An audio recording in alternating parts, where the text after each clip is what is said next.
Hello बच्चों, आपका स्वागत है मेरे चैनल धार्मिक एवं पुरानी कथाओं में। मैं आज फिर आपके लिए एक कहानी लेकर के आई हूँ।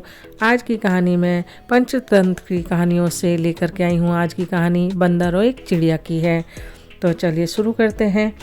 एक बार की बात है, एक घने जंगल में एक घना पेड़ था जिस पर गौरैया का जोड़ा रहता था। वो उस पेड़ पर अपना घोंसला बनाकर गुजर बसर करते थे। दोनों खुशी खुशी अपना जीवन बिता रहे थे। फिर आया सर्दियों का मौसम। इस बार बहुत ही कड़ाके की ठंड पड़ने लगी।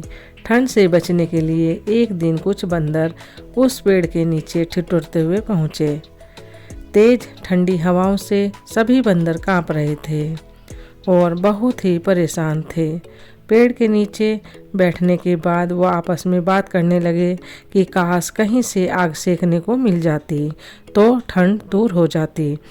इसी बीच एक बंदर की नज़र पास पड़ी सूखी पत्तियों पर पड़ी। उसने दूसरे बंदरों से कहा, चलो इन सूखी पत्तियों को इकट्ठा करके जलाते हैं। उन बंदरों ने पत्तियों को एक जगह इकट्ठा किया और उन्हें जलाने का उपाय करने लगे। ये सब पेड़ पर बैठी गौरैया देख रही थी।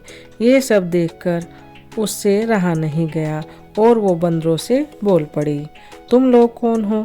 देखने में तो तुम आदमियों की तरह लग रहे हो, हाथ पैर भी हैं। तुम अपना घर बनाकर क्यों नहीं रहते? गौरैया की बात सुनकर ठंड से कांप रहे बंदर चिढ़ गए और बोले, तुम अपना काम करो, हमारे काम में पड़ने की ज़रूरत नहीं है। इतना कहने के बाद वो फिर आग जलाने लगे। आग जलाने के बारे में सोचने लगे और अलग अलग तरीके अपनाने लगे। इतने में बंदरों की नज़र एक जुगनू पर पड़ी। वो चिल्लाने लगा, देखो ऊपर हवा में चिंगारी है, इसे पकड़कर आग जलाते हैं। ये सुनते ही सारे बंदर उसे पकड़ने के लिए अलग अलग तरीके अपनाने लगे। ये देख चिड़िया फिर बोल पड़ी, यह जुगनू है, इससे आग नहीं सुलगेगी। तुम लोग दो पत्थर को घिसकर आग जला लो।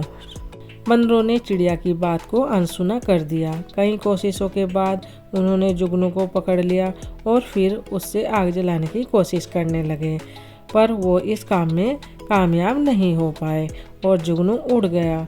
इससे बंदर निराश हो गए। इतने में फिर गौरैया बोल उठी, आप लोग मेरी बात मानिए, पत्थर रगड़कर आग जला सकते हैं।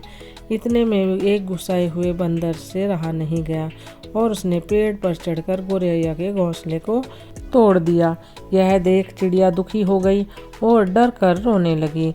इसके बाद वो उस पेड़ से उतरकर कहीं और चली गई। कहानी से हमें सीख मिलती है, जरूरी नहीं कि हर किसी को ज्ञान या उपदेश दिया जाए।